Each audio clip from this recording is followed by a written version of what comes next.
Hello and welcome to this episode of Fitness Unfiltered, during which I am joined by an Emma and two Dans, and also a heater, if you can hear that in the background.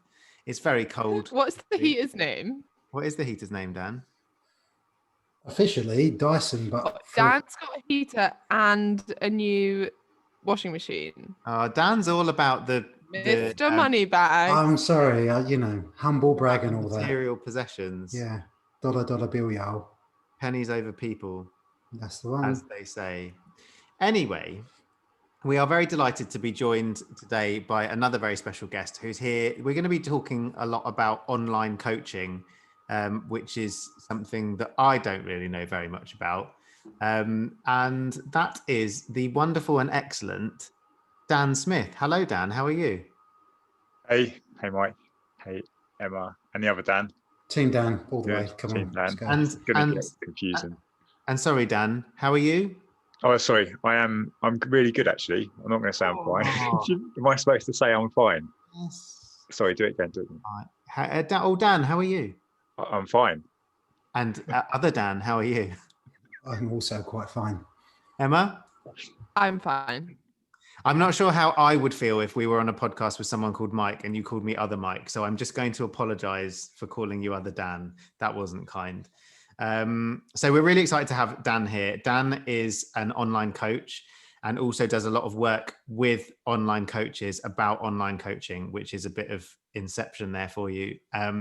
I first met Dan. I don't know if you're listening, have ever done like getting to know people icebreaker exercises at educational events. But Dan and I were at an educational event where everyone was told to stand up and find someone who they didn't know to speak to. And Dan was my person who I didn't know. And then we had to do really, really weird stuff, didn't we? Like we had to stand like back to back and talk about things, but I can't really remember what happened. Yeah, I was going to ask back you. to back, so you didn't have to look at each other in the eye? Yeah, so it was trying to see how much information you retain that person is telling you when you're not looking at them, when you're not actually having a face-to-face conversation and stuff, I think. Yeah. Do you know what I do remember from it? I remember what you told me though, around what you were trying to do at that time. And you said, I want to get strong or get bigger or stronger or something in terms of the training you were doing. Do you remember? That's all I remember. Massive now, look at it. I know that went well, didn't it? Just 5 years down the line, I'm exactly the same. Hey, maintenance should be celebrated. It is. That's the definition of a successful diet. I totally agree. Anyway, so we thought we would call this podcast What Online Coaching Is and What Online Coaching Isn't. So why don't we start off talking a little bit about what online coaching is, and then we can progress from there. Sounds good. What is it then? Take the mic. Thanks, Mike. Do you want me to just give a little bit of background in terms of how I would view the online coaching world and how it's been probably misinterpreted over maybe the last couple of years, I think? Yeah, I think that's helpful because the landscape has changed a little bit the last year with this whole minor pandemic thing. So perhaps your perceptions have changed. I mean, for me, I was probably one of those people who, before I was involved in online coaching, did like personal training and bits like that. But I never used to see online coaching as the easy way, or the way that wasn't coaching as such, or it wasn't personal training. But then only after getting involved in it and having some bad experiences, what I was told was online coaching, then it made me realize that there is a difference here, and some people are actively out there to, what are the best words really, like rip people off. But at the time I didn't realize that. So then it was that sort of stoke a fire in me to then go, right, this isn't right. People shouldn't be receiving a service like this for the money that they're paying. So that's kind of how I moved into the online side of stuff, and then made it a bit of an emphasis to have it delivered around like the client in terms of what their their problems were, what they were coming to me for help with. Whereas when I was experiencing that from a coachee point of view, it was, it just was lacking the whole empathy, lacking any kind of coaching element to it. It was like, and as you guys know, here's like a meal plan. I actually got screenshots of my Fitness Pal. That was what was sent to me to follow. And my training plan was on some notes on the notes app, and it was just screenshotted and sent across. And that was online coaching. So that kind of didn't feel right at the time, but that was all I knew. And then it just evolved from there to get involved in more of the other stuff that goes alongside coaching, that isn't the training plan, that isn't the nutrition, the stuff that actually matters. I'm not saying that doesn't matter for any instance, but there's bigger elements to be able to help someone to get success with it. And then just to bring it up to speed in terms of like what happened last year, throughout that year, you had an influx of and this is no fault of anyone's, because no one predicted that was going to happen. You had an influx of people then going, I need to go online because I can't train in gyms are shut. And then this sudden realization, this surge of like personal trainers coming into online without really knowing anything around it, thinking it was the easy way, the easy thing. I just need to kick back and like post a few selfies up on Instagram, and then I'll get loads of clients. And it just doesn't work in that way. And I think a lot of people had a realization last year around the work that's involved in it and how much does go into it, rather than it just being seen as this easier option. Does that help explain it? Yeah, I was going to ask actually both you and him, if that's all right. Sorry. I was just going to jump in there because Dan, like, we've had a chat on a podcast before about, and this is a question, I literally just got this question on Instagram as well, saying, like, do you need to have worked in a gym face-to-face to be a good online coach? And there is this like, and with that comes the I think misconception that they're the same thing, or that they're the same skill set. And I think there are people who are far better face-to-face coaches and far better online coaches.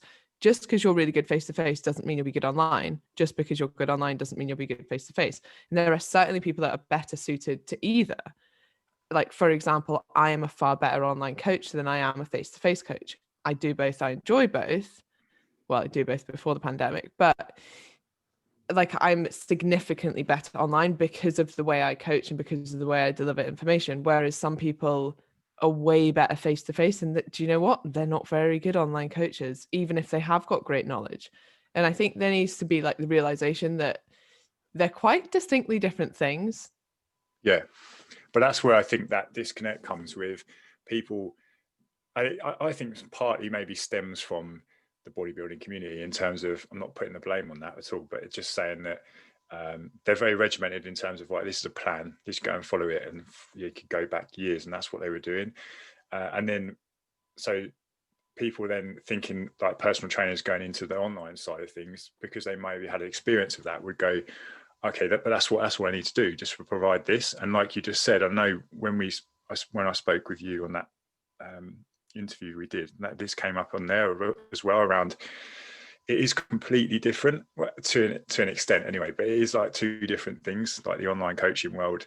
And I'd always say to newer coaches when I speak to them is there is an element of like a hard work involved here, and it's like long hours, and there's going to be times where you really are working, and like I might sit here, well, not so much at the moment, but I might sit here for 3 or 4 or 5 days in a row and not really move much. And whereas when I was in the gym, you're like moving around a lot more, and that was something that that was like a big sort of shift across for me in terms of how different it was. It wasn't just a case of like firing across a few plans and meal plans and things. But yeah, I agree, completely different in terms of their skill sets that were required. Would you both agree though that the skill set you develop as an impersonal personal trainer does lend itself a little bit to online coaching, even though it's an entirely different beast?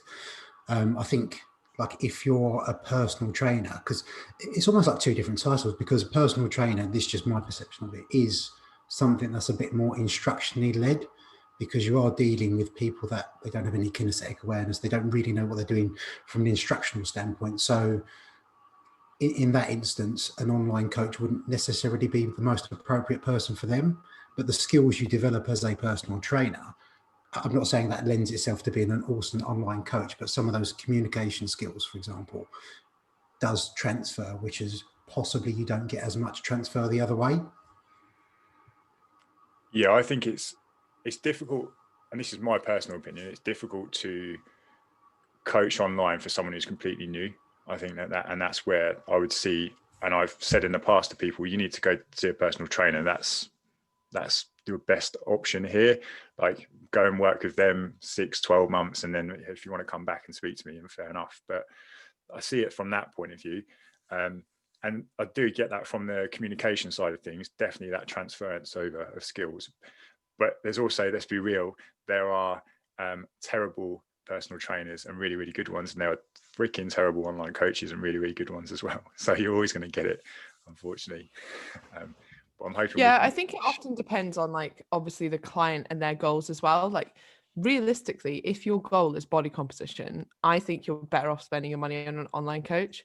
Like, you're not just getting that 1 hour of exercise. And yeah, maybe like some personal trainers do offer like extra service outside of that, but realistically that should be an online service they're paying for, and thus it's then online coaching. I was going to say this as well. Face-to-face time. Oh, sorry, I was going to say this as well, because like, actually it's not just about whether the coach is good at online coaching or good at personal training. It's about whether the client needs online coaching or personal training as well. Like, they are so different in terms of what they deliver, and in terms of, you know, having somebody physically in your space kind of teaching you how to train is a very different option than, you know, having your programming done for you and having your nutrition done for you. And like you say, like, if you're looking to lose weight, for example, you probably don't need a personal trainer, because you can do whatever exercise you can do to do your exercises, and learn how to do enough to get by. Whereas the input is going to be much more on things like nutrition and stuff like that, which often is going to happen. You know, they're not going to be coming around and cooking your meals for you if they're a personal trainer. But if somebody is wanting to get, you know, if they're wanting to like rehab an injury, or learn how to, you know, to do Olympic lifting or whatever, then they're going to need like face-to-face coaching.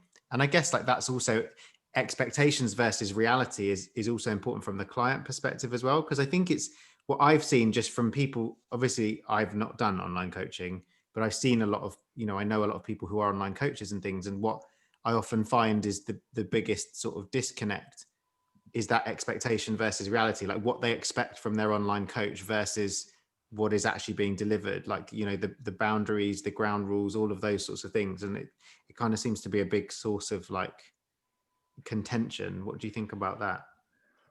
This was a I don't know sorry. sorry. I was going to say, I don't know if I've necessarily would agree with that, but I do think that like one thing you miss, and like it sounds gimmicky, but it like is probably the secret to how we get such good results on like the online coaching programs I run. It's mindset. Like, it's getting in someone's mind, and you can't do that when you're only seeing them once a week. Like, it's the podcast, it's the 3 hours of coaching calls we do a week. Like, there's so much behind it. It's unlearning shitty diet culture, relearning how you think about food, how you look at food, education around food. It's empowering people to make these choices, but it's also constantly reassuring people about the same things. Like, the scale weight will fluctuate. Like, yes, you can eat carbs. No one who has like carb fear is going to start eating carbs after you explain to them once that calories matter. Yeah. It's the constant reassurance of, okay, try it. Like, I'll hold your hand through this. Try it. Let me show you that you don't put on a massive amount of weight. Okay, like, let's weigh ourselves every day and let me show you that it will fluctuate independently of whether you're in a deficit or not. Like, these aren't direct measures. That's what you miss with if you're not online coaching. Like, if you've got a face-to-face PT session, there are loads of benefits to face-to-face PT sessions. But again, it's what that client wants or what they need. And a lot of the time, it really is that like, or I'm completely biased here because I obviously attract the clients that need that, because that's the service I provide. But So do you think what I see do you think that then all, like, for successful coaching, if somebody needs that face-to-face coaching, for example, for those things that we're talking about, do you think that maybe like all coaching should involve an online element so that there is that background of mindset and education and all that stuff that's going along with it? If you wanted the most comprehensive package, yeah. But then equally you could like that kind of blurs the lines, because you could say that about anything. Like, wouldn't it be good if I could go and get like my car fixed and hoovered and change the tire and like all this, and like maybe you can at some places, and like, but maybe also you want to see two different people. Yeah. Like it's like going to maybe like someone like a GP who does everything versus going to a specialist who does one thing, like a cardiologist, to look at one thing. Yeah, I think if you're fairly autonomous and like, you want that added accountability, online training definitely offers more accountability, offers more touch points and things like that. And often the stuff you don't get the opportunity to talk to about as an in-person personal trainer. I can only go on my own experience. Probably the last 5 years I was PTing, I would offer that as a hybrid service, because if you do see someone one hour a week, that is purely instructional led. It is just their exercise. And to be quite frank, if you've got time to talk about all the other elements, then it's probably not a best use of their time exercising. Because it's interesting, because with 24 hours in the day, everyone attributes the potential success or failure of their diet with that 1 hour they've potentially got to exercise. But you take sleep out of that equation, you've got 17 hours where the accountability of an online coach may serve you better if you know what you're doing around the gym, or you know what you're doing with minimal kit or a band, for example, as the situation is for most people now. I also think that, so you touched on there around when you're in the personal training sessions, especially going back to, say, when I was in the gym doing that, people would try and talk with you about like the nutrition element during the training sessions, and there wasn't time to do it, and he just kind of gave it its lip service and then moved on. So there is that element there of case, could you be adding in another service to that? But then ultimately, also on the flip side with the online coaching side of stuff, if you're not setting the boundaries out at the beginning around how it works and what the process is, it's all well and good saying, you get this full communication and you can contact me, like the whole 24/7 contact thing, which is nonsense anyway. The coaching process, actually, the element of that takes place away from the coaching. So they need to take the work, and the work gets done away from that coaching time that they have with you. So whether that's on the updates or calls or however it's delivered, they then have to then go away, and they're being trusted almost to then carry out the rest of the stuff. So rather than thinking, oh, it's okay because I've got access to this person, I can speak to them whenever, I think that the boundaries need to be set a little bit before. So it's different from an online coaching point of view, how that works. Yeah. Yeah, agreed. What do you think of, like, because I'm just thinking of like what PTs listening to this might want to know, and a pricing comes up quite a lot. And I actually there was a big thread in one of the groups I just that I run at the moment talking about pricing, and they were like, I was about to start another program. Before this, it was between this one and that one, but it was like £1,000 compared to Commit to 6, which is 160. And part of me, like, it's £1,000 for 3 months to give it its like fair value, but part of me was like, it kind of pissed me off, because I was like, I have way more experience than this person charging £1,000 for 3 months. And also you get 2 other coaches on Commit to 6 who have way more experience than this individual as well. And I don't want to up the price, because I like to make it affordable. Like I think online coaching should be affordable. And to be honest, I cannot for the life of me think what this individual is giving that would be worth that amount of money. Know your worth, sister. Know your worth.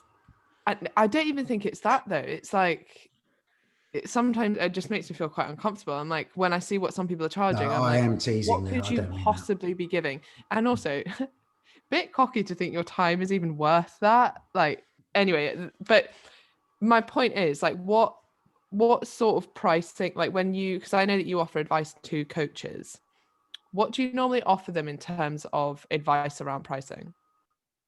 So 997 normally for 3 months. That's what we go at, standard. Everyone charges the same. that was not serious. Please don't. All right, I was like, wait, I can't actually tell if that's a joke, because the other problem I see with, like, not you guys obviously, but like shit online gurus, is that they're like, oh, I can get you up to making £10,000 a month. no question of whether you're actually a good coach. And there just can't possibly be longevity in that. Like, sure, you could probably put a load on ad spend, get a really good marketer and whatever, and get up to enough clients to be making you £10,000 a month, except that you're shit, so they don't get results. So surely they're not going to stay. And then you're, like, I don't see their business going anywhere. Yeah. And They're also experts on tax as well. If you're earning 10 grand a month in client fees. It's never 10 grand a month, is it though? Because what they've done is sold a load of these programs for 3 months at 997, and it works out. It's not really that 10 grand a month. It's just 10 grand 1 month, and then it evens out. So there's always that element to it. In terms of the price points, I've speaking to one of the girls that I help. She's a nutritionist, and one of her new clients came to her after being offered, this coaching package for 4 grand, and it was nothing different to what she was doing. If anything, it wasn't as good.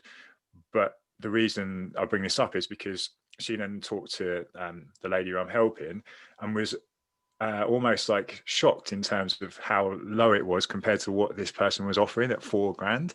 And that's only because some guru somewhere has gone, you need to charge this, this is what people will pay, high ticket offers and all that kind of nonsense, which it does drive me mad, because then it's kind of giving this false sense of that's what I need to be doing when you've got say newer coaches into the industry, and all they want to do is just work with people. All I want to do is like get clients and just work with people and do a good job and like help people out. And then you've got this like, come and earn 20 grand a month. Look at this guy, he did it. It's always the same guy. There's never like another one. Where's all the other people earning 20 grand a month? That's what I want to know. Like, I helped one person earn this much money. Like speaking as a consumer as well, I think like the sad fact of the matter is that actually there are a lot of situations where you don't have to be that good to get continued client input. I mean, I think that a lot of people have been in a situation, I include myself in this, where you've continued to pay for a service that probably isn't that good, or you maybe don't have experience of anyone else. So you just think that, again, it's expectations. You think that you're getting what's appropriate for what you're paying, and you get into some sort of awkward, I don't really know how to stop this. And you end up carrying on paying for it. And I think that that's probably less of an issue the more expensive something is. But I think also I've been surprised by how much money people will throw away on something that is rubbish when they could get something else. Because I think marketing is so strong and is so heavily pushed in the online coaching world that sometimes a lot of people believe that they're getting something really good, even when they're being delivered something really terrible. I mean, like Dan, you've shared stories on the podcast before of when you've been paying for like programming and then, have found out that it's not been what you've thought it was and stuff like that, in terms of people finding out that people have been offered the same sorts of, the same plans or the same programs or the same diets or whatever exactly as you have. And it's that sort of thing. It's like sometimes in hindsight, we look back on these situations and then think, yeah, but I still stayed an extra 6 months in that situation where probably I could have got out of it. And I think we underestimate the power of marketing. And I think it is sad that actually I don't think you do have to be a good online coach to be a successful online coach. And I also don't think that if you are a good online coach, it means you will be a successful online coach either. It's a bit like being in the pop charts. You don't have to actually make good music. You just have to have good marketing. And then if you do make really good music, you might still never make it. Yeah, I suppose from an ethical marketing point of view and those that are mentoring others, it's almost contradictory to the message which you'd encourage from your clients, in that they're focusing on the outcome. They're focusing on the end goal, when actually, hopefully, most people that get into the space, it should be client focused. It's about people over pennies. And then, if you have aspirations on making a certain amount of money, that may or it may not come, but what's being sold to them is the dream of making end amount rather than focusing on the good job that they need to do to get to that point. Yeah, that is such a good analogy. Same as a body transformation, like these faddy body transformations that are sold, the end product is being sold, when realistically, if you're an ethical coach, you want to teach your clients something. You want to buy products of you coaching them to learn something at the end of that process. And I think it's exactly the same as well, that like I would hope all my clients, they're not waiting for this, even if it is like a body transformation goal, they're not waiting for that end point. They're enjoying the process. It shouldn't be freaking awful during it. Like, you should enjoy the process. Exactly the same with building a business. Yeah. Like, if you're waiting to earn 100K a year or whatever it is, and then you get there and you'll be like, this isn't what I thought it was going to be. Most of it's gone on tax. Or like you get to the end of your body transformation and you're like, this isn't what I thought it was going to feel like. But actually, if you look back and you've enjoyed the process and you've learned a lot and you've developed as a person, and like if you've built a business where you get to help a load of people, that's what you should be proud of. Like, the reason I want to make a lot of money is because that would mean that I've helped a lot of people. Like, that's how you should be thinking about it. And I think it comes down to your values as well. And when we're talking about pricing, I think that's a really important thing to think about. Like, what can your target market actually afford so that you're not actually ripping them off? Like, I'm sure I could charge a lot more than I do. That doesn't necessarily mean I want to. And I think there's this assumption that everyone wants to charge as much as they possibly can. And like, I just don't think that's true. I would much rather charge less, work with more people, have a positive impact on more people's lives, than up my prices and only be able to work with X amount of people because they're the only ones that can afford it. Yeah. I think that's completely right in terms of the values and aligning it with in terms of your coaching and where it's at in terms of who you want to help. But I also do see it the flip side as well, in terms of I will speak to coaches who will be like, I just need more clients. And at this point in time, you don't need more clients. You could work with a set amount of clients and be charging a set fee. And then that way they don't have to just keep looking for, there was this kind of unseen honor in having like loads of clients, like hundreds of clients, when to me that on a one-to-one basis doesn't work and it just sounds like hell. So it was more a case of, okay, let's find the price point that works for you and a number of clients, let's get there. And then you've got options of, okay, maybe you do go down the group route, like similar to, I suppose, what you do, Emma, in terms of that group style. But I just see it from both ends sometimes, just people getting, and again, it's still down to how the media and the social media drives it. And just another point on that, sorry, before I shut up, in terms of the 20, I've made 20K this month. I'd be more impressed if that coach or whoever's marketing that said, this guy has helped this client do this. He's helped this client understand this. This client has done this. And then that screams more. And if he's made 20 grand, brilliant. Like, it's all good. But tell me about that's kind of what I hate as well. Like, I will never be like, I made X amount this month. But anyone who can do maths can work out roughly how much I've made. Like, okay, cool. We had 500 people we got to help on the EC method and on the last intake. That's freaking awesome. Like, if you want to figure out the numbers, go ahead. But I'm not going to talk about them because that's not what I care about. I care about the amount of people we've managed to help. That's what's cool about the job. And if you're in it for the wrong reasons, like, I think it's just so obvious. And I think part of like how you want to develop your business and what model is going to work for you and things as well is, like you were saying, like what balance do you want? How many clients do you want? Do you want to work with them on a one-to-one basis? Because then you're going to have to cap your numbers. Do you want to work with them in a group basis? That means you can work with more people. But like, for example, the person who was talking about this more expensive program on Commit to 6 was like, yeah, she had me on a 45-minute sales call beforehand. And I was like, I've never done a sales call in my life. And I think I would be sick doing one. Like, I just couldn't, like, I can't do it. It's not for me. Some people are great at it. Some people enjoy that. It's my idea of hell. But I've molded my business around the fact I don't like doing that. Like, I don't do stuff I don't enjoy. I love doing podcasts. I love sharing information in that context. I love doing coaching calls. Great. So I've molded a business around the fact that I can do that without ever having to do a sales call. And the reason I put out so much free information is because people already know basically what it's like to work with me, because they've listened to podcasts and because they've done all these things. So I guess that's my perspective. Like, if you don't want to do things like sales call, then like maybe group coaching is a better option for you. I think that's quite interesting to get your opinions actually on that, because that's quite different in the terms of impersonal personal training in the online space, in how you market yourself.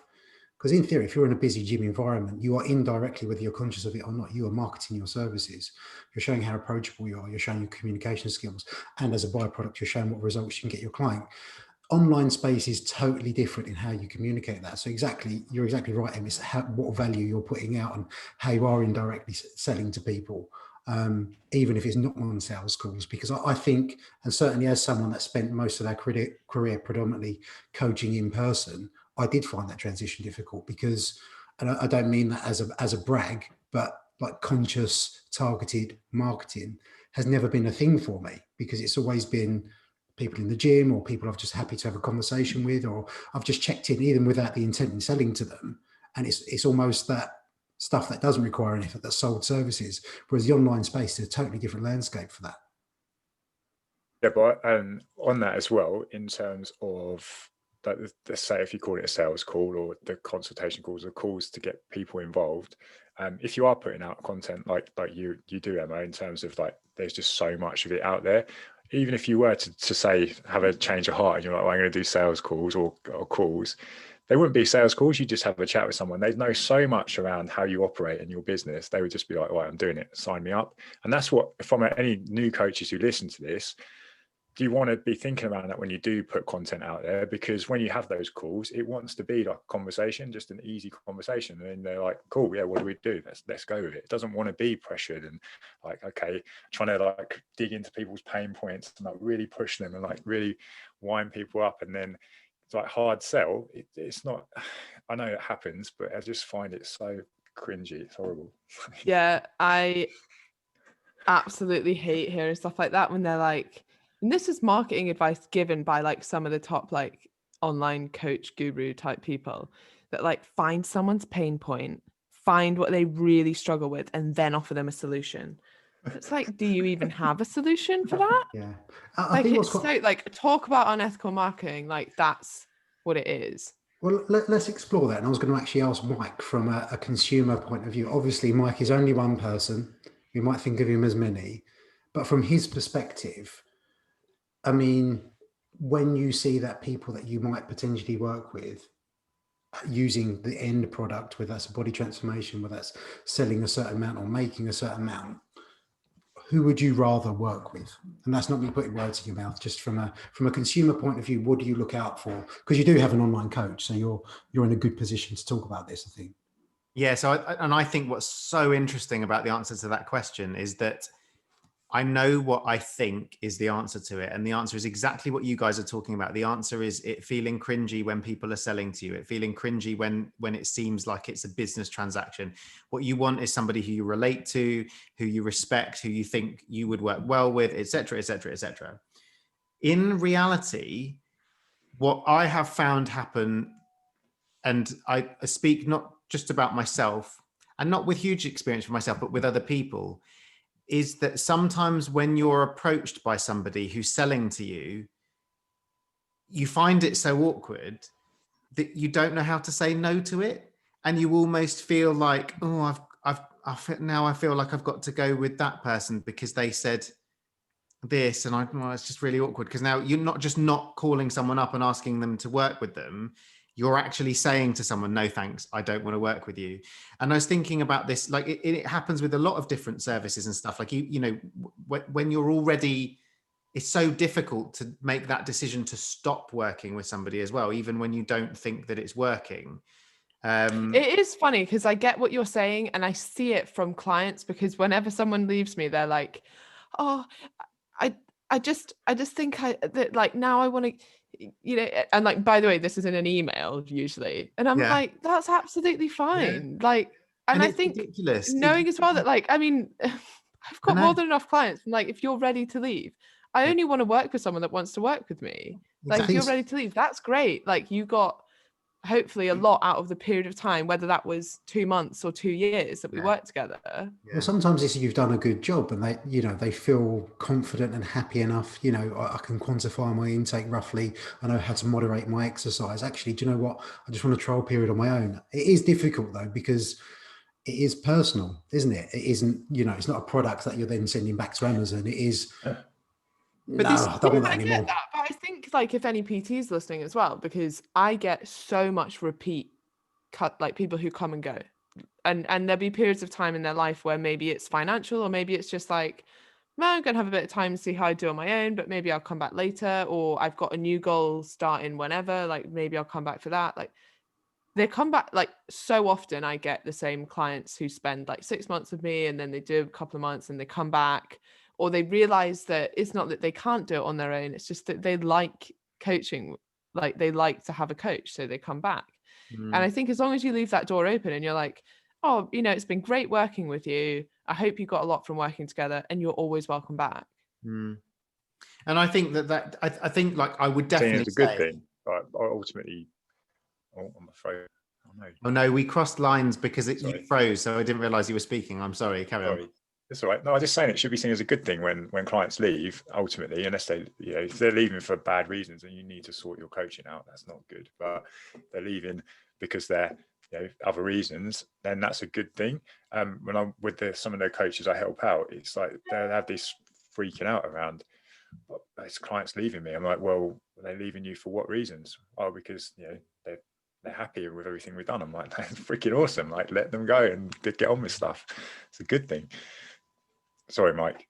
Yeah, No, ask them for it. Be like, oh, that's great. Can you give me a few words on your experience of working with, like, then you get a testimonial out of them, maybe. Fly like a peacock. And, I would say that's another thing. Like, always ask for feedback, not just from like a testimonial perspective, but as Dan was saying, like, if someone is leaving for a negative reason, you need to know what that is so that you can change that going forward. Maybe you don't save that client, but maybe, the same patterns are coming up and you need to change the service that you're offering. Yeah, feedback is the most important thing, I think, in any client-facing profession. And I say that as, not whether it's not an online coach or anything, but it's so important to know what people think so that you can, and sometimes people are unreasonable. We know that, but you have to have a self-critical eye as well, and you have to see patterns. And you think, if you're seeing consistently people are leaving because they're saying that you don't communicate well, for example, then you've got to then take that on board and figure out how you can improve it. And you won't necessarily know that if they're not telling you. I think that's quite an admirable trait from a coach's perspective as well, is that you are coachable and that you can take constructive criticism on the chin sometimes, because, when you're in it, and we've all been guilty of it, you don't always necessarily interpret everything the way others do. So, sometimes it is an outside eye, whether that's, you didn't communicate with me apart from once a week, or, I text you and you didn't reply for 5 days. All these little things might just help you refine your service. Yeah, I agree. Good. So on the external, I think, so like we did touch on it briefly, I think, there, in terms of like capturing a certain audience, and it is dependent on that audience. Just to touch on, because I think this is potentially a podcast on its own, this externally seeking validation from other coaches based on that end product. Why do we do that? Why do some people do that? Why is everything a flex? So is the question why are coaches putting up like their bank balance? If because if anything, that would, like, I asked it in my coaching group. I was like, what would you think if I started doing stuff like this? Everyone was like, most of that group is just ripping me, but everyone was like, absolutely not. Like, well, that's a very specific example of the question I've just asked. Yeah, let's go with that. Well, I just think like this happens with a lot of content generally from coaches, is that they're almost doing it either to get likes from other coaches and like a pat on the back from their peers, or to show off to their peers. And it's like, if you're trying to build a business helping people, shouldn't your content be focused on that? I was just going to say, because I think you guys will have a lot more to say on this subject than me, but just before you kick off, I'm just going to say, I find it like a really perplexing conundrum within that sort of like area of the fitness industry, that I see a lot of this stuff happening, in contrast to things like in the NHS. There was this huge scandal a couple of years ago where all GP practices were told that they had to publish the salaries of all of the of how much on average each doctor earns on their website, because it had to be available in the public domain, because they're we're serving the public, etc. And like, there was outrage among everybody. We all felt super embarrassed, really icky and uncomfortable about it, because I just feel like the last thing I would ever want anybody to know about me is my bank balance, my salary, how much I'm earning. What, the last thing? Not the last thing. I'm sure I can think of other things. But what I mean is, it's like, it feels like it's something, like how you say you never talk about religion, you never talk about politics. People don't generally tend to discuss how much they earn in the normal world. Like, it's not something that people tend to feel comfortable talking about. So it always really surprises me when people feel so comfortable having, like, it seems like really opposite to what is people's natural tendencies. And carry on with the discussion, but I just want I think that's a really good point, and it's really interesting. And I think from like a business point of view, people will argue against that and say that's a negative thing, and I think to some extent it can be true. Like, we have this sort of weird, like, a lot of people have these preconceived notions around money, and like, especially more so, I guess, like, come from your parents and things, that like Dan was talking about, like, do you need flashy things to like prove that you're doing well in life, or are other things more important to you? And how, like, you'll often find that the reason, like, Mike, I'm pretty sure your parents don't talk about money. No, never. Like, I remember when my dad got a new car, we were really excited about it, and he was really excited about it. He'd always wanted to get this type of car, and he was like, you can't tell anyone at school that you've got a new car. And I was like, what? Why? And he's like, because we don't talk about that. If people see that you've got a new car when because it's like showing off in many ways. Yeah. But I think sometimes actually being like open about it, and especially I can see why some, like, more of like the people who are actually helping other people try and grow businesses as well, to be like, this is a result that actually like is achievable for you, and this is how much you'd earn. And like, part of me likes the transparency. I don't like it when it's like a brag. But I think I don't know, like, if you can really like see the difference between those two things. But I think there is something to be said for transparency, and I think we see it more like in all aspects now, and even things like the gender pay gap and things like that. Like, I think knowing what people earn is important in many respects. Like, I don't know. I always liken it to other industries, or even like friends who of mine who do really well in other things. And I always think, why is it the fitness world where we feel this need to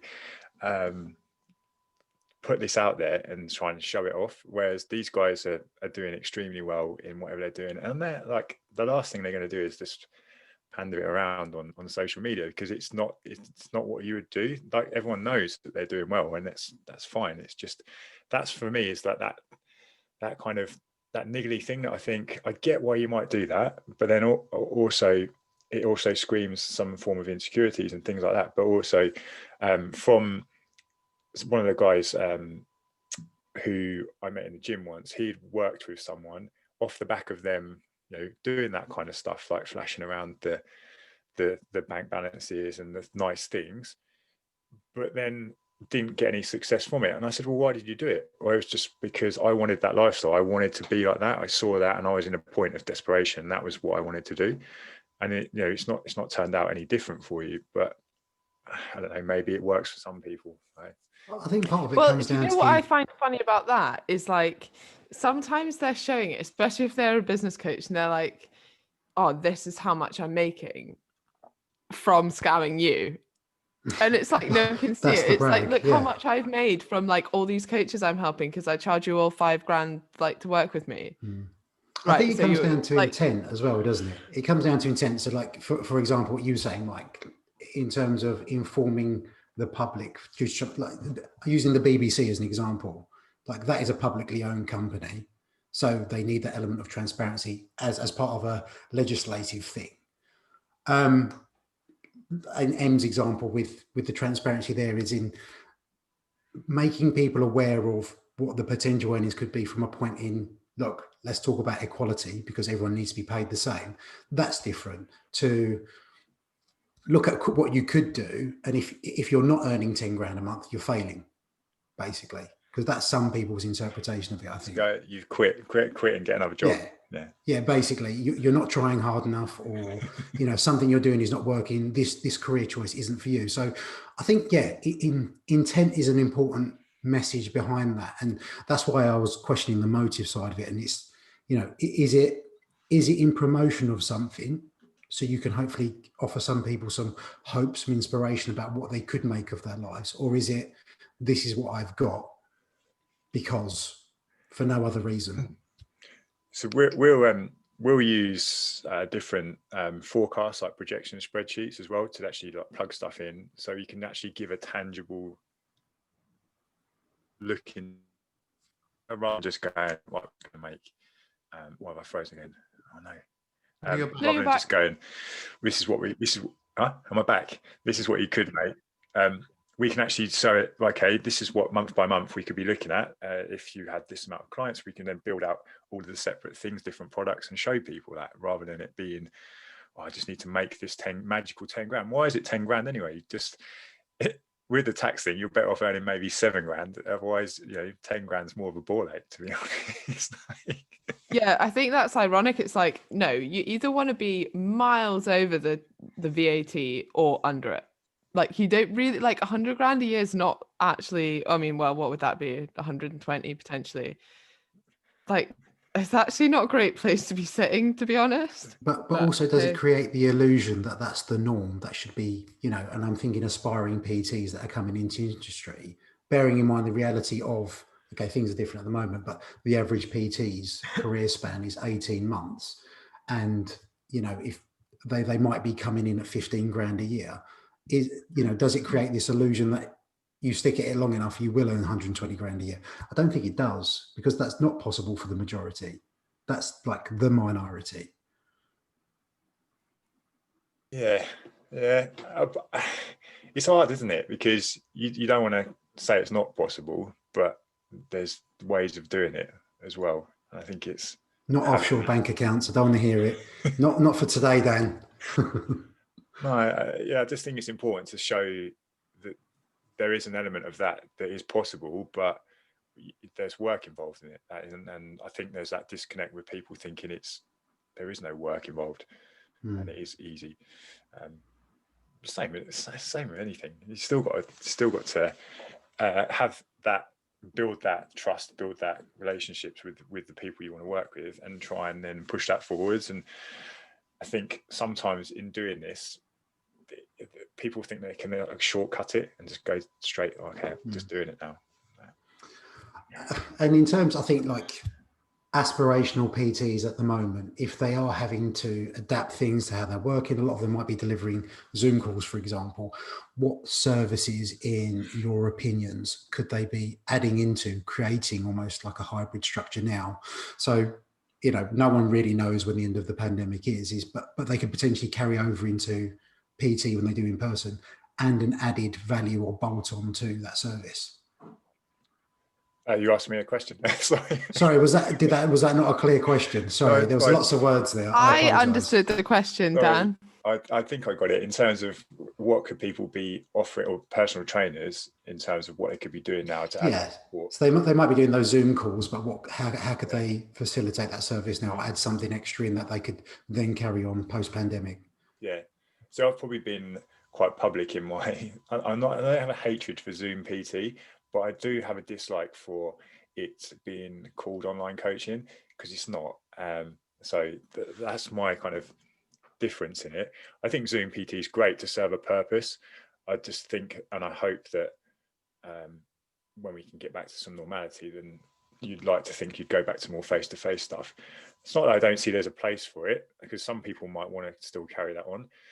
With some of the personal trainers that I'm working with, other things we've been trying to build is their community away from personal training, because a lot of the times they don't have that. So even if it's a simple thing of a Facebook group or something where you've got people, everyone's together, so you can start to build and nurture a separate place that's away from the personal training studio or the personal training that they do, then that was a bigger thing that we've been working on. Because you'd be surprised how many have come to me. I was like, well, you've got your clients in one place? Well, we use like WhatsApp. Oh, okay. it's not great. How's your phone going off all the time? Like, just put them into a group and start to build the essence of community, alongside looking at, you know, how can we still bring income into the business from Zoom calls, or can you look at working with other people? For example, one of the guys using like yoga in terms of bringing someone else in, another expert in, to give another angle into what they could be providing as a service. And that's worked really well. So there are other things that they can be doing, definitely. Did that answer your question? Did. I mean, those are great suggestions. I think, again, it kind of depends on like your coaching style. Like, I really like doing sort of coaching type calls over podcasts. I think that shows like an insight into your own coaching as well that people wouldn't usually get before signing up with you. So I don't ever tend to get like, I don't know, I just really like I guess Mike touched on this, but that people's expectations of what they're going to get from me usually match or are lower than the service that they get. So they're normally getting at least as much, if not more, than what they expected. And I really like that, as opposed to the other way around.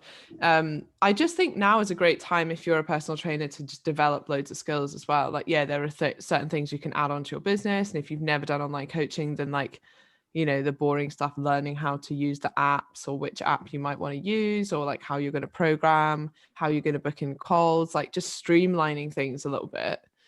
Do you want it? Like, are you really good at writing? Like, if you don't like doing podcasts, you're really good at writing. Cool. Can you send out a weekly email with tips or an article that you've written? Or if you don't want to do it yourself, curate it. Like, here's 3 articles I liked this week. Here's something I read on PubMed that I found interesting. Here's a podcast I listened to that made me think of this. Like, bam, there you go. They're probably some of the most popular, like frequent email things, where people actually just collate some other things that they've read that they found interesting and pass it on to you.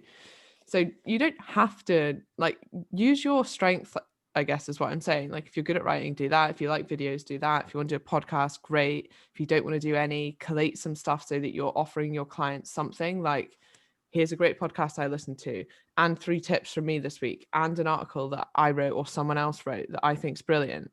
Those are things you can be doing. And then, like, what I also think, the things that, as a face-to-face PT, as a busy face-to-face PT, it's really hard to make time for other things. So can you start creating a load of content now that you can use later? Like, a lot of fitness content is evergreen. Like, people are always going to want to know if you should do faster cardio or not. People are always going to talk about carbs. People are always going to want to have a different way of explaining energy balance. Like, half of the stuff I put up is recycled from like years and years of content that comes up on my memories. And I'm like, oh, that's still relevant. I'm going to post it again. Maybe I change a few words. Like, maybe I add in a bit because I've changed my view on something. But like, you never run out of content doing things that way. So you can create a content load.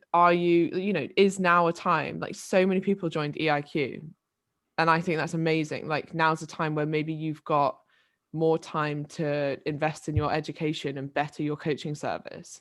Like, I know it's scary to invest in yourself at the moment because there's so many unknowns, and like, I guess we know a little bit more about like when things should get back to normal. But if your business has taken a big hit, then it's scary to invest in yourself. But what you do have now is time. So use it wisely. Like, even really boring stuff like getting on top of your accounts. Like, it's January, that's not fun.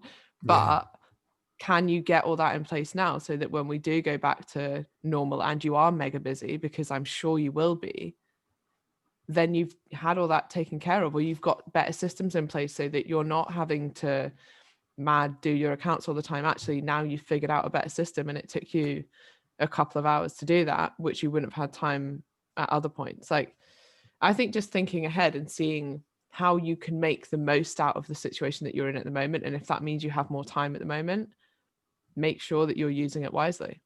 Yeah, fantastic points. I think it goes without saying as well, hopefully to our listeners, is that, and me, as I've mentioned, predominantly most of my career has been in personal training, and always less degree online, which has changed dramatically over the last few years. But my 2 points of reference and who I always go to advice, Emma and Dan. Emma's going to step up and do some mentoring at some point, because I think the industry is much in need of a female, especially, not just because she's female, because she's fantastic, but a female mentor. There aren't out there. many female. There aren't. Dan has mentors. given me loads of tips with that as well. So obviously, Dan, where can people go if they're any aspiring PTs? Where can they go and find out more about you and what you deliver? And well, yeah, anything on social media, it's just all under Dan Mac Fitness. Even some of the online fitness business stuff. So go through there as well for anyone looking at specifically online stuff. That's me. easy. Mike, Oh. as a consumer, anything to add?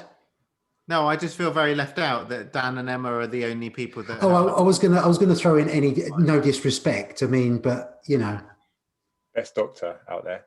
yeah, my favourite doctor, Mike II for sure. Oh, thanks. I'll take that. It's a niche group. It's a niche group, but I wear it well. Right. Thank you very much, Dan. Thank you, Dan. Thank you, Emma. We will say goodbye to everyone. So that's at Dan Mac Fitness with 1 C, an A, and no K. And please listen and rate and download. And maybe don't rate today if I've just said that. No, do rate. It's brilliant. And we will speak to you and see you soon. Bye. Bye.